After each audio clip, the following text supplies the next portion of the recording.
I got questions, and I hope Tom Silverstein has answers. Packers beat reporter for the Milwaukee Journal Sentinel.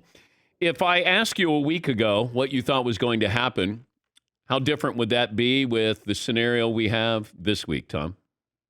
A week ago, I would have predicted what happened. A month ago, I would not have predicted that.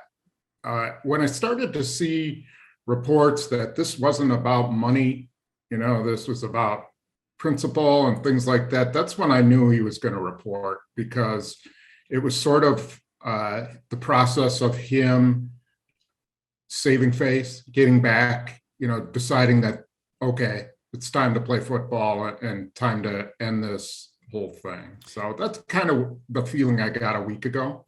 What's going to happen today? So he'll come in, or apparently he is in. I didn't track his plane. I am kind of behind them. You're slipping. You're slipping. If this was Favre, I know. Favre, you would have. I did have all my bellmen at the airport on watch, though. And so he'll report with the rest of the veterans. They do some conditioning. I think what will really happen is he'll go right to the front office and sit down, and they'll talk about exactly what's going to happen with his contract, with his demands, what they're going to actually do for him. And then I assume he's going to report, and they'll practice tomorrow morning. Okay, I got a couple of questions here that, and help me understand the language. Are they going to sign an addendum here? And then how does it work that Aaron Rodgers, if he doesn't want to stay, then he's still going to be traded, but he can tell the Packers where he wants to be traded? Yeah, so we're all dealing on the basis of the reports, which we know are coming from his agent. Yeah. And so there's a couple of things I'm still really skeptical about. One is that there's no new money in the deal. If that's true, then I wonder why he went through all of this in the first place. Because, I mean, let's be honest about professional sports and players versus teams. It's about money, and money he may not need the money, but it's a pride factor. And so I'm guessing what they're doing is they're removing the final year of the contract, which effectively makes it necessary for the Packers to trade him next offseason. If he wants to be traded, it'll be no problem, because they're not going to let him get to that year of free agency, because if he leaves in free agency, they get nothing for him, basically a comp pick. So they're going to want to trade him next offseason. Jordan Love will have had 2 years in the system. The best case scenario is they win a Super Bowl this year.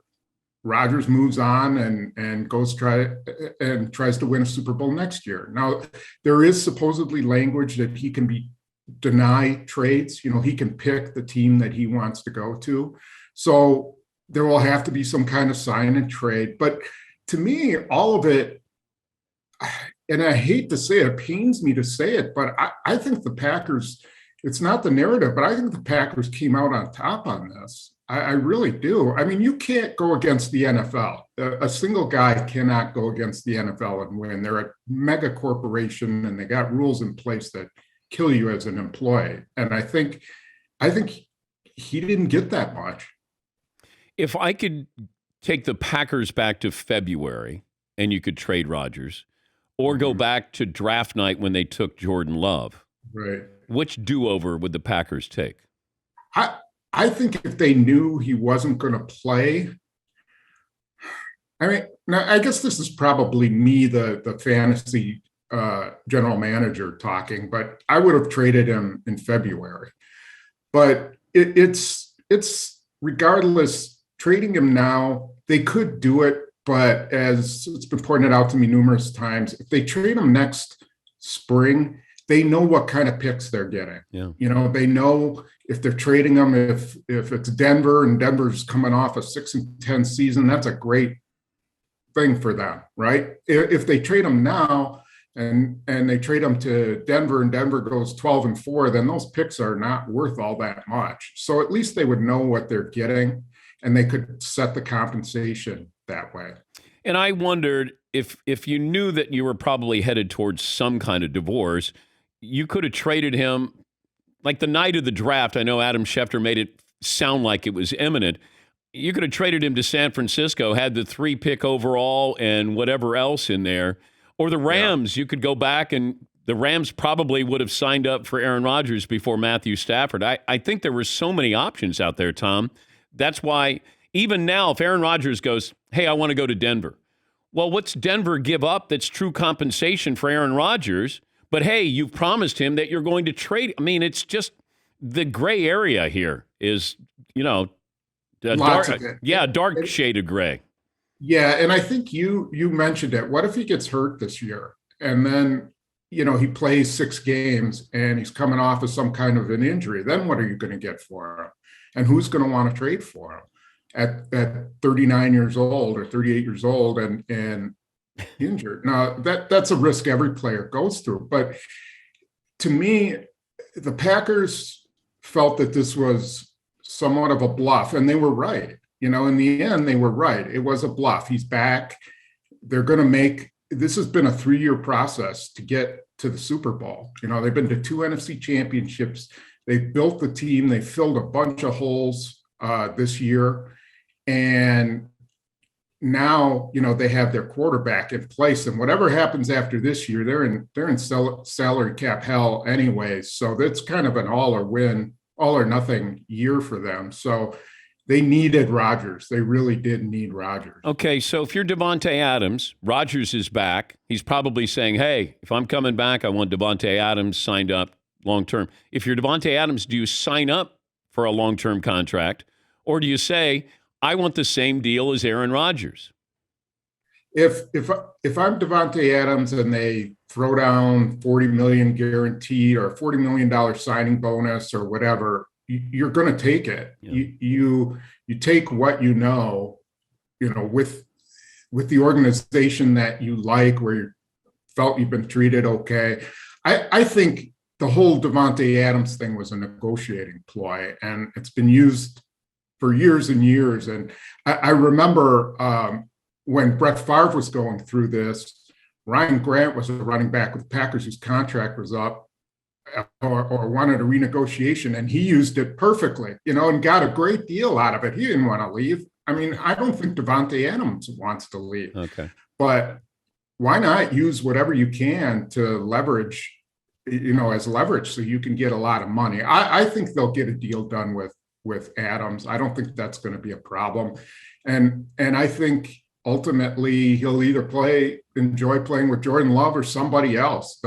If Jordan Love doesn't pan out, then they'll go after somebody else.